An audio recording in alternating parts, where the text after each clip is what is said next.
حدیث پاک میں آتا ہے کہ جو گھر میں بغیر بسم اللہ کے داخل ہو، بغیر سلام کیے داخل ہو، تو ایک شیطان دوسرے شیطان کو کہتا ہے آجا آجا، اس گھر میں کھانا بھی ملے گا، ٹھکانا بھی ملے گا.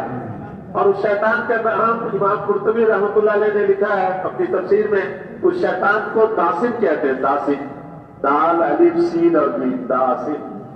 ہر آدمی جو سلام بسم اللہ کے بغیر گھر میں داخل ہوتا ہے وہ اپنے ساتھ 2 داسم کو اندر لے کر آتا ہے. 5 آدمی داخل ہوئے بغیر سلام بسم اللہ کے، 10 اندر داسم آ گئے، تو اس گھر میں لڑائی جھگڑا نہیں ہوگا تو اور کیا ہوگا؟ تو خوشی کی بات ہوگی. بچے لڑتے بہت ہیں مولوی صاحب، کوئی وظیفہ کوئی تعویذ لکھ دو مولوی صاحب. بچے لڑائی بہت کرتے ہیں. بچے لڑائی نہیں کریں گے، بچے کو سکھایا سلام کر کے اندر آ جاؤ، بچہ بسم اللہ پڑھ کر اندر آتا ہے.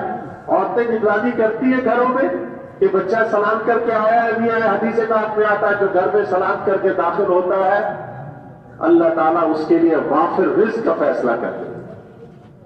اب تنگی ہے، مہنگائی ہے جی، کمزوری ہے جی، پاکا ہو رہا ہے، یہ ہو رہا. ارے بھائی گھر میں سلام کر کے ہر آدمی، ہر بڑا چھوٹا جو بھی گھر میں آئے دروازے بند رکھو، دروازہ کھولو، مہمان آئے اسے بھی کہو السلام علیکم، سلام کر کے آئیے آئیے بسم اللہ پڑھ کے اندر آ جائیے، تاکہ مہمان کے ساتھ بھی کوئی تاثیر نہ آئے.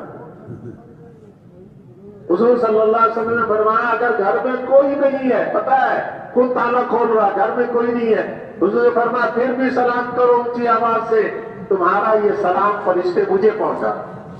اور حدیث پاک میں آتا ہے، حاجی صاحب رحمۃ اللہ علیہ اکثر بتایا کرتے تھے، حدیث پاک میں آتا ہے کہ جس کے اوپر قرضہ ہو لاکھوں اربوں کروڑوں کا قرضہ ہو، بہت آسان چھوٹا سا نسخہ، جب بھی گھر میں داخل ہو السلام علیکم ورحمۃ اللہ وبرکاتہ اونچی آواز سے سلام کرے. کوئی ایک چھوٹا سا درود شریف پڑھ لے صلی اللہ علیہ وسلم، یہ بھی درود ہے.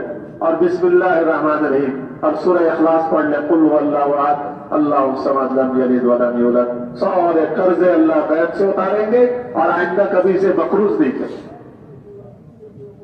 حاجی صاحب کے پاس ایک صاحب آئے، کہنے لگے جی بڑا قرضہ ہے. حاجی صاحب نے یہی عمل بتلایا. 15 دن کے بعد کہنے لگے جی اللہ نے فضل کر دیا، سارے قرضے گئے.